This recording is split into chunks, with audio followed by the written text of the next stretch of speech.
Oke. Absen dulu. Halo, Virus Nahria. Alin. Najma. Fendi. Rizky Aditya. Rahma Bibi. Ya. Untuk yang nggak hadir ya. Sebelum mulai belajar kita berdoa dulu. Berdoa mulai.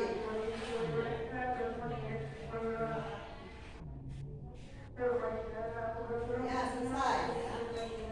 Sekarang materinya adalah materi PKN, ya, pelajaran PKN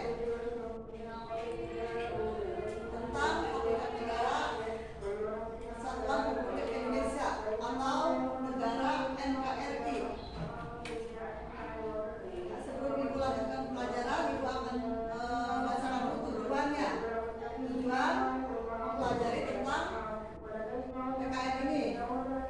Ya, materi yang Hakikat Negara NKRI ini adalah yang pertama, setelah kegiatan belajar satu diharapkan kalian dapat memahami konsep negara kesatuan. Jadi kalian harus bisa memahami konsep negara kesatuan, yaitu tentang faktor yang membentuk bangsa Indonesia serta mengidentifikasikan karakteristik negara kesatuan. Kemudian juga mampu mengkampanyekan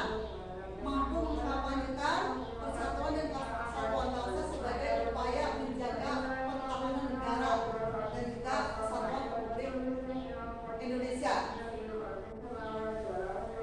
Kemudian materinya yang akan dibahas sekarang yaitu tadi negara NKRI. Yang pertama adalah negara. Apa yang dimaksud dengan negara? Negara adalah sebuah organisasi atau badan tertinggi yang memiliki kewenangan untuk mengatur perihal yang berhubungan dengan kepentingan masyarakat luas. Kemudian serta memiliki kewajiban dan untuk mensejahterakan, juga melindungi dan mencerdaskan kehidupan bangsa.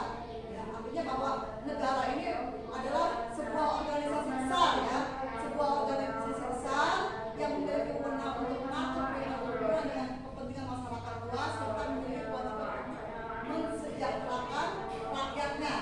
Ya. Di sini negara ini, para ahli ini mengartikan secara berbeda-beda. Ya. Yang pertama adalah ahli yang bernama Max Weber. Beliau berpendapat bahwa negara adalah sebuah masyarakat yang memiliki monopoli dan juga penggunaan kekerasan fisik secara sah dalam wilayah tertentu. Ya. Itu menurut Max Weber. Kemudian ada lagi menurut Max Weber. Max Weber, sebuah negara harus memiliki 3 unsur pokok, yaitu wilayah, rakyat, dan pemerintahan. Yaitu apa? Wilayah, rakyat, dan juga pemerintahan.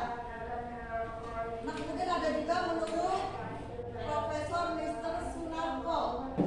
Apa pendapat beliau? Pendapat beliau adalah negara adalah organisasi masyarakat yang mempunyai daerah tertentu, yaitu di mana kekuasaan negara berlaku sepenuhnya sebagai suatu kedaulatan. Itu menurut Profesor Mr. Sunarko. Nah, kemudian yang terakhir adalah menurut Miriam Budiarjo.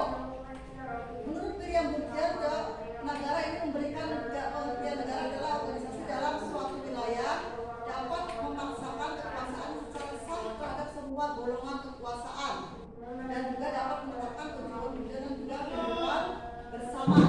Nah, itu adalah pengertian dari negara, ya.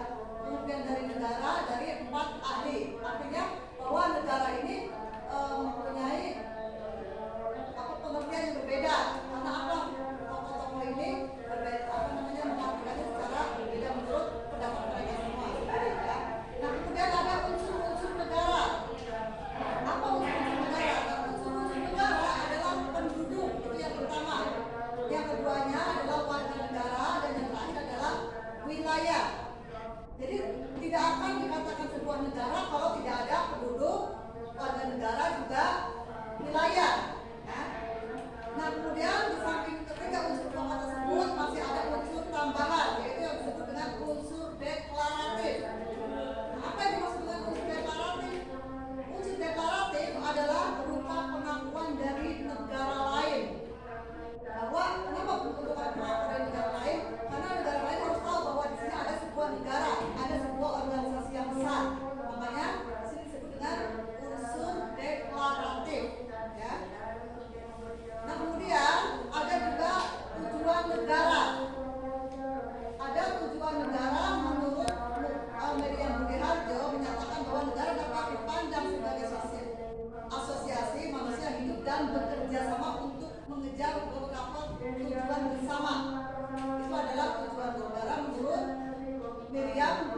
Radyo.